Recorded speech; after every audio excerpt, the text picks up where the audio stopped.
കേരളം ഇന്നേക്ക് 14-ാം നാൾ പോളിംഗ് ബൂത്തിലാണ്. അപ്പോൾ അതിന്റെ രാഷ്ട്രീയ വാക്പോരുകൾ കൂടുതൽ ശക്തമാകുന്ന ദിവസങ്ങൾ തന്നെയാണ്. ഡീൽ ഉൾപ്പെടെയുള്ള ആരോപണങ്ങളിലും വിവാദ പരാമർശങ്ങളിലും തെരഞ്ഞെടുപ്പ് കളം ചൂടുന്നതിനിടെ സ്ഥാനാർത്ഥി ചിത്രം ഇന്ന് തെളിയും എന്നതാണ് പ്രത്യേകത. നാമനിർദ്ദേശ പത്രിക പിൻവലിക്കാനുള്ള അവസാന ദിവസം ഇന്നാണ്. മഞ്ചേശ്വരത്തെ SDP സ്ഥാനാർത്ഥി KM അഷ്റഫ് പിൻവാങ്ങുമോ എന്നതാണ് അവിടുത്തെ ആകാംക്ഷ. പത്രിക പിൻവലിക്കാൻ നിർദ്ദേശം കിട്ടിയില്ലെന്നും ഇന്ന് ചേരുന്ന യോഗത്തിൽ അന്തിമ തീരുമാനമെന്നും KM അഷ്റഫ് പ്രതികരിച്ചു. പക്ഷേ UDFന്റെ ഈ തന്ത്രങ്ങൾക്ക് സംസ്ഥാനം വഴങ്ങില്ല എന്നാണ് ഞങ്ങൾ വിശ്വസിക്കുന്നത്. ഇതുവരെയും ഞങ്ങൾക്ക് അങ്ങനെ ഒരു നിർദ്ദേശം തന്നിട്ടില്ല. പ്രവർത്തനവുമായി മുന്നോട്ട് പോകാൻ തന്നെയാണ് ഞങ്ങളോട് സംസ്ഥാന നേതൃത്വം, ജില്ലാ നേതൃത്വം, മണ്ഡല നേതൃത്വം എല്ലാവരും ഒറ്റക്കെട്ടായി പറയുന്നത്. തീർച്ചയായിട്ടും ഇല്ല, എന്നോട് പ്രവർത്തനവുമായി മുന്നോട്ട് പോകാൻ വേണ്ടി തന്നെയാണ് പറയുന്നത്. വേറെ ഒന്നും ഇതായിട്ടില്ല. തളിപ്പറമ്പിൽ പത്രിക പിൻവലിക്കില്ലെന്ന് കോൺഗ്രസ് വിമതൻ കൊയ്യം ജനാർദ്ദനൻ വ്യക്തമാക്കി. ഡീൽ വിവാദത്തിൽ ഇന്നും നേതാക്കളുടെ പ്രതികരണങ്ങളുണ്ടായി. 24-നോടുള്ള പ്രതികരണങ്ങളിലേക്ക് ആദ്യം. ഇവിടുത്തെ ഡീലല്ലേ സുരേഷ് ഗോപി തന്നെ പുറത്തു കൊണ്ടുവന്നിരിക്കുന്നത്. പൂരം കലക്കിയത് ആരാണെന്ന് സുരേഷ് ഗോപി തന്നെ പറഞ്ഞില്ലേ, തൃശ്ശൂർ MP തന്നെ. അപ്പോൾ ഡീലിൻ്റെ പ്രഭവ കേന്ദ്രമല്ലേ തൃശ്ശൂർ. കഴിഞ്ഞ പാർലമെൻറ്റ് ഇലക്ഷനിലാണല്ലോ ഡീൽ ആരംഭിച്ചത്.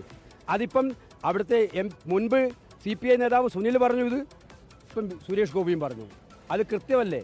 കേരളത്തിൽ BJP ഉയർത്തുന്ന അപകടകരമായ രാഷ്ട്രീയത്തെ ചെറുത്തതിന് ഏറ്റവും അധികം മനുഷ്യജീവൻ നഷ്ടപ്പെട്ട പാർട്ടിയാണ് CPIM. അതാണോ ഡീൽ? BJP ഉയർത്തുന്ന അപകടകരമായ പൗരത്വ നിയമം ഉൾപ്പെടെയുള്ള വിഷയം ഈ മണ്ണിൽ നടപ്പിലാക്കില്ല എന്ന് പറഞ്ഞ് വിജ്ഞാപനമിറക്കിയ ഇന്ത്യയിലെ ഏക സ്റ്റേറ്റ് ഗവൺമെൻറ് പിണറായി വിജയൻ നയിക്കുന്ന LDF സർക്കാരാണ്. അതാണോ ഡീൽ? പൗരത്വ നിയമത്തെ ഒരു പരിച പോലെ ചെറുക്കാൻ നേറ്റിവിറ്റി കാർഡ് ഇന്ത്യയിൽ ആകെ ഇറക്കിയ സ്റ്റേറ്റ് കേരളമാണ്. അതാണോ ഡീൽ? എനിക്ക് പറയാനുള്ളത് അത് BJPക്ക് അനുകൂലമായിട്ടുള്ള പ്രചരണമാണ്. പ്രതിപക്ഷ നേതാവും മുഖ്യമന്ത്രിയും നിരന്തരമായിട്ട് BJP എന്ന് പറഞ്ഞു കഴിഞ്ഞാൽ ജനങ്ങളുടെ മനസ്സിലേക്ക് പോകുന്നത് BJPയുടെ പ്രാധാന്യം തന്നെയാണ്. അത് മാത്രമല്ല, രണ്ടു കൂട്ടരും അങ്ങോട്ടും ഇങ്ങോട്ടും ആരോപിക്കുകയാണ്. അപ്പോൾ അത് നിർത്തണമെന്ന് നമ്മൾ പറയില്ല. കാരണം BJPക്ക് വേണ്ടിയുള്ള പ്രചരണമാണ് രണ്ടു കൂട്ടരും നടത്തുന്നത്. ശ്രീജിത്ത്, അജീഷ് ജയകുമാർ, അരുൺ പാറക്കൽ എന്ന് ഏറ്റവും ഒടുവിൽ ഉള്ള വിവരങ്ങൾ വച്ചിരുന്നു. ആദ്യം അജീഷിലേക്കാണ്. അജീഷ്, അവിടെ കൊയ്യം ജനാർദ്ദനൻ പിന്മാറാമായിരുന്നു. അദ്ദേഹം വെക്കുന്ന ഒരേ ഒരു കണ്ടീഷൻ എന്താണ്? അവിടെ നിൽക്കുന്ന വിമത സ്ഥാനാർത്ഥി കൈപ്പത്ത് ചിഹ്നത്തിൽ മത്സരിക്കണം. പക്ഷേ അതിന് എന്തായാലും TK ഗോവിന്ദൻ ഇപ്പോഴും തയ്യാറായിട്ടില്ല. കൊയ്യം ജനാർദ്ദൻ മത്സരരംഗത്തുണ്ട് എന്ന് ഏതാണ്ട് ഉറപ്പിക്കാൻ കഴിയുമോ അജീഷ്? അദ്ദേഹം എന്തായാലും പത്രിക പിൻവലിക്കാൻ ഈ നിമിഷം വരെയും തയ്യാറായിട്ടില്ല. KC വേണുഗോപാൽ അടക്കമുള്ള നേതൃത്വം അദ്ദേഹവുമായി സംസാരിച്ചിരുന്നു, ഇടപെട്ടിരുന്നു, പത്രിക പിൻവലിക്കണമെന്ന് ആവശ്യപ്പെട്ടിരുന്നു. പക്ഷേ അദ്ദേഹം വഴങ്ങാൻ കൂട്ടാക്കിയിട്ടില്ല.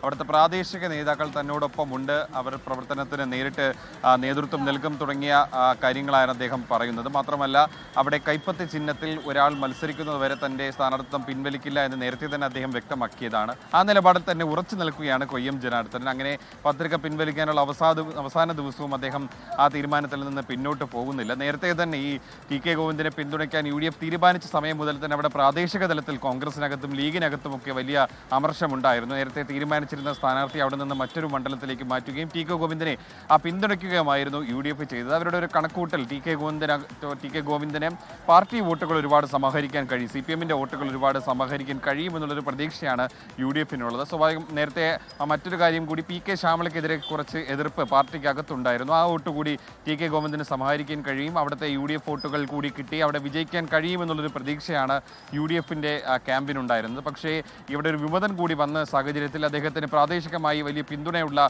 ഒരു സാഹചര്യത്തിൽ UDFന്റെ കണക്കൂട്ടലുകളൊക്കെ തെറ്റുമോ എന്നുള്ളൊരു ആശങ്കയാണ് നേതൃത്വത്തിനുള്ളത്. എന്തായാലും അവസാന നിമിഷം വരെയും പിന്തിരിപ്പിക്കാൻ ഈ പത്രിക നൽകിയ തീരുമാനത്തിൽ നിന്ന് പിന്തിരിപ്പിക്കാൻ ശ്രമം നടത്തുന്നുണ്ട്. എന്തായാലും വൈകിട്ട് വരെ സമയമുണ്ട്. എന്ത് സംഭവിക്കാമെന്നുള്ളത് നമുക്ക് നോക്കിക്കാണാം. ഹാഷ്മി. ഓക്കെ.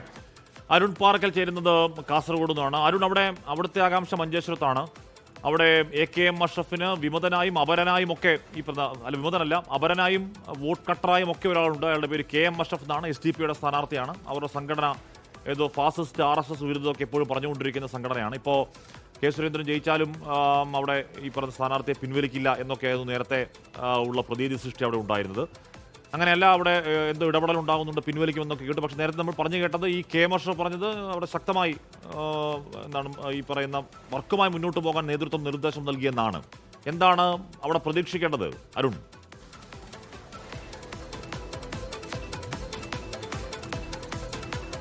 ഹഷ്മി, KM അഷ്റഫ് അല്പസമയം മുൻപ് നമ്മളോട് പ്രതികരിച്ചിരുന്നു. ആ പ്രതികരണം അവിടെ ലഭിച്ചു എന്നാണ് ഞാൻ കരുതുന്നത്.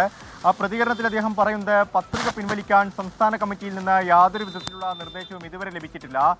ആത്മാഭിമാനം പണയം വെച്ച്, അതായത് UDFന്റെ സമ്മർദ്ദ തന്ത്രങ്ങൾക്ക് വഴങ്ങി ആത്മാഭിമാനം പണയം വെച്ച് ഈ പത്രിക പിൻവലിക്കേണ്ട ഒരു ഗതികേടിലേക്ക് SDPയുടെ മഞ്ചേശ്വരം നേതൃത്വം അത് മാറിയിട്ടില്ല എന്നുകൂടി KM അഷ്റഫ് ചൂണ്ടിക്കാട്ടുന്നുണ്ട്.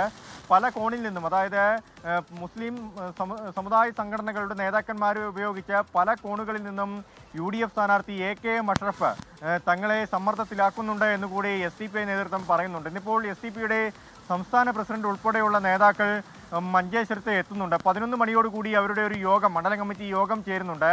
ആ യോഗത്തിലായിരിക്കും അന്തിമമായ ഒരു തീരുമാനമുണ്ടാവുക. എന്ത് വേണം, മഞ്ചേശ്വരത്ത് എന്ത് നിലപാട് സ്വീകരിക്കണം എന്നൊരു തീരുമാനത്തിലേക്ക് SDPI നേതൃത്വം എത്തുക എന്ന് മനസ്സിലാക്കാൻ സാധിക്കുന്നു. എന്തായാലും ഇപ്പോൾ നിലവിൽ സംസ്ഥാന നേതൃത്വത്തിൻ്റെ ഭാഗത്തുനിന്ന്, സംസ്ഥാന പ്രസിഡന്റിൻ്റെ ഭാഗത്തുനിന്ന് അങ്ങനെ ഒരു നിർദ്ദേശം, ഈ പത്രിക പിൻവലിക്കാനുള്ള ഒരു നിർദ്ദേശം വന്നിട്ടില്ല എന്നാണ് KM അഷ്റഫ് പറയുന്നത്. രാവിലെ മുതൽ തന്നെ അവർ സജീവമായി തന്നെ പ്രചരണത്തിലുണ്ട്. ഒരു തരത്തിലും പത്രിക പിൻവലിക്കാനുള്ള ഒരു നീക്കത്തിലേക്ക് മഞ്ചേശ്വരം മണ്ഡലം കമ്മിറ്റി, SDPയുടെ മണ്ഡലം കമ്മിറ്റി പോകില്ല എന്നുകൂടി SDPI നേതൃത്വം ചൂണ്ടിക്കാണിക്കുന്നു. ഇനി ആ അവലോകന യോഗത്തിൽ എന്തായിരിക്കും സംസ്ഥാന പ്രസിഡന്റ് പറയുക എന്നാണ് SDPI മണ്ഡലം കമ്മിറ്റി ഉറ്റുനോക്കുന്നത്. എന്ത് തീരുമാനമായിരിക്കും എടുക്കേണ്ടി വരിക എന്നും അവർ ചിന്തിക്കുന്നുണ്ട്. എന്തായാലും ആത്മാഭിമാനം പണയം വെച്ച UDFന്റെ സമ്മർദ്ദ തന്ത്രങ്ങൾക്ക് വഴങ്ങേണ്ടി വരുമോ എന്നത് പ്രധാനപ്പെട്ട കാര്യമാണ്. പല കോണുകളിൽ നിന്നും സാമുദായിക സംഘടനകളെ ഉപയോഗിച്ചുകൊണ്ട് AKM അഷ്റഫ് ഈ സമ്മർദ്ദത്തിലാക്കാൻ ശ്രമിക്കുന്നുണ്ട്.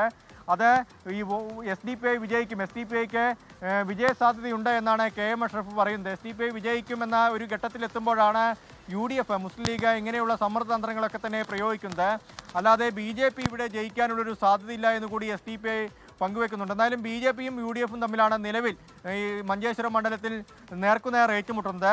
അതിനിടയിലാണ് SDPI സ്ഥാനാർത്ഥിയെ നിർത്തുന്നതും മുസ്ലിം ലീഗിൽ വിഭജിച്ചു നിൽക്കുന്ന വോട്ടുകൾ, ഭിന്നിച്ചു നിൽക്കുന്ന വോട്ടുകൾ, അതുപോലെ തന്നെ SDPIക്ക് നിലവിലുള്ള 8600 വോട്ടുകൾ, ഇതൊക്കെ SDPI സ്ഥാനാർത്ഥിക്ക് ലഭിക്കുമെന്നാണ് SDPIയുടെ ഒരു കണക്കുകൂട്ടൽ. അത് BJPക്ക് ഗുണം ചെയ്യുമെന്ന് BJP നേതാക്കളും വിലയിരുത്തുന്നുണ്ട്. എന്തായാലും ഈ 11 മണിക്കുള്ള യോഗത്തിന് ശേഷമായിരിക്കും മറ്റ് കാര്യങ്ങളിൽ ഒരു വ്യക്തതയുണ്ടാവൂ. ഹാഷ്മി. ഓക്കെ, അരുൺ പാറക്കലാണ് മഞ്ചേശ്വരത്തെ അവിടെ AKM അഷ്റഫിന്റെ എന്ന് പറഞ്ഞാൽ അവിടെ മഞ്ചേശ്വരത്തെ എപ്പോഴും ചെറിയ ഭൂരിപക്ഷത്തിൽ ആണ് വിജയിക്കുക. കെ സുരേന്ദ്രൻ തോറ്റതൊക്കെ ചെറിയ ഭൂരിപക്ഷങ്ങൾക്കായിരുന്നു. അപ്പോൾ ഇക്കുറി അവിടെ 5000-6000 വോട്ടുണ്ടെന്ന് കരുതപ്പെടുന്ന SDPI സ്ഥാനാർത്ഥി അവിടെ നിൽക്കുകയാണെങ്കിൽ അത് AKM അഷ്റഫിന്റെ വിജയസാധ്യതയെ ബാധിക്കും എന്ന് UDF ക്യാമ്പിന് ആശങ്കയുണ്ട്, ഭയമുണ്ട്. അവരത് പുറത്ത് പറയുന്നില്ലെങ്കിൽ കൂടിയും. അപ്പോൾ SDPI സ്ഥാനാർത്ഥി പിന്മാറുമോ ഇല്ലയോ എന്ന് നമുക്ക് കാത്തിരുന്ന് കാണാം. ശ്രീത്ത് കുറിച്ചിരുന്നു. ശ്രീത്ത്, അടിത്തട്ടിൽ പ്രചരണ രംഗത്ത് ഈ പറയുന്ന വികസന പ്രശ്നങ്ങൾ അല്ലാതെയുള്ള കാര്യങ്ങളൊക്കെ ചർച്ചയാവുന്നില്ല എന്നല്ല, ചർച്ചയാവുന്നുണ്ട്. പക്ഷേ നമ്മൾ പൊതുസമൂഹം അല്ലെങ്കിൽ പൊതുസമക്ഷം കേൾക്കുന്നത് ഈ പറഞ്ഞ ഡീലാരോപണമായിരുന്നു ഇത്രയും ദിവസങ്ങൾ. ഇന്നലെ മുഖ്യമന്ത്രി VD സതീശൻ നേർക്കുന്ന അറ്റാക്കിന്റെ കേട്ടു. ഇന്നലെ KC വേണുഗോപാൽ ഈ മദ്യനയത്തെ പറ്റിയുള്ള ചില ചർച്ചകൾ ഉയർത്തിക്കൊണ്ടുവരാൻ നോക്കുന്നുണ്ടായിരുന്നു. അങ്ങനെ ഏതെങ്കിലും കാര്യമായ, ഇപ്പോൾ കേരളം പോളിംഗ് ബൂത്തിലേക്ക് പോകാൻ ദിവസങ്ങൾ മാത്രം ബാക്കി നിൽക്കെ കാര്യമായി ടു ദ പോയിന്റ് ഏതെങ്കിലും ഒരു ചർച്ച ഇപ്പോഴും ആരംഭിച്ചിട്ടില്ല യഥാർത്ഥത്തിൽ. ശ്രീജിത്ത്,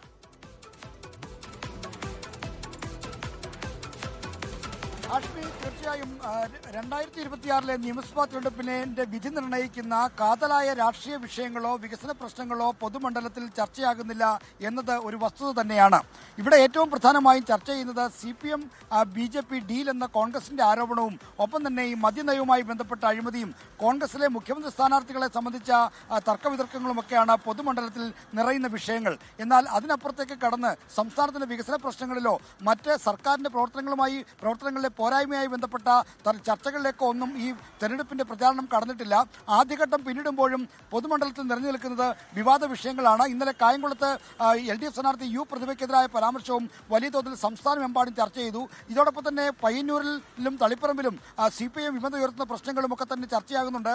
ഇന്നലെ G സുധാകരൻ ഒരു ടെലിവിഷൻ ചാനൽ നൽകിയ അഭിമുഖത്തിൽ P കൃഷ്ണപിള്ള സ്മാരകവുമായി ബന്ധപ്പെട്ട ചില വെളിപ്പെടുത്തലുകൾ നടത്തി. അതും രാഷ്ട്രീയ മണ്ഡലങ്ങളിൽ ചർച്ചയാകുന്നുണ്ട്. എന്നാൽ താഴെത്തട്ടിലേക്ക് വന്നാൽ ഓരോ മണ്ഡലത്തിലെയും വികസന പ്രശ്നങ്ങളും മറ്റും അവിടങ്ങളിൽ ചർച്ചയാകുന്നെങ്കിലും പൊതുമണ്ഡലങ്ങളിൽ നിറയുന്നത് ഈ വിവാദ വിഷയങ്ങൾ മാത്രമാണ് എന്നാണ് വസ്തുത. ഇന്ന് നാമനിർദ്ദേശ പത്രിക പിൻവലിക്കാനുള്ള അവസാന സമയമാണ്. അതോടുകൂടി വീറും വാശിയും നിറഞ്ഞൊരു പോരാട്ടത്തിലേക്ക് എല്ലാ മണ്ഡലങ്ങളിലും കടക്കും. ഇപ്പോൾ തന്നെ ഇനി 15 ദിവസങ്ങൾ മാത്രമാണ് നമുക്ക് മുന്നിൽ അവശേഷിക്കുന്നത്. അതുകൊണ്ട് തന്നെ എല്ലാ മണ്ഡലങ്ങളിലും തീവ്രതയേറിയ പ്രചാരണത്തിനാണ് നമ്മൾ സാക്ഷ്യം വഹിക്കുന്നത്. രാഷ്ട്രീയ നേതാക്കളാകട്ടെ തങ്ങൾ ഉദ്ദേശിക്കുന്ന ദിശയിലേക്ക് പ്രചരണത്തെ കൊണ്ടുപോകാൻ ശ്രമിക്കുന്നെങ്കിലും വിവാദ വിഷയങ്ങൾ രംഗം കൈയടക്കുന്നതിൽ രാഷ്ട്രീയ പാർട്ടികൾക്കും നേരിയ വിഷമമുണ്ട്. ഓക്കെ.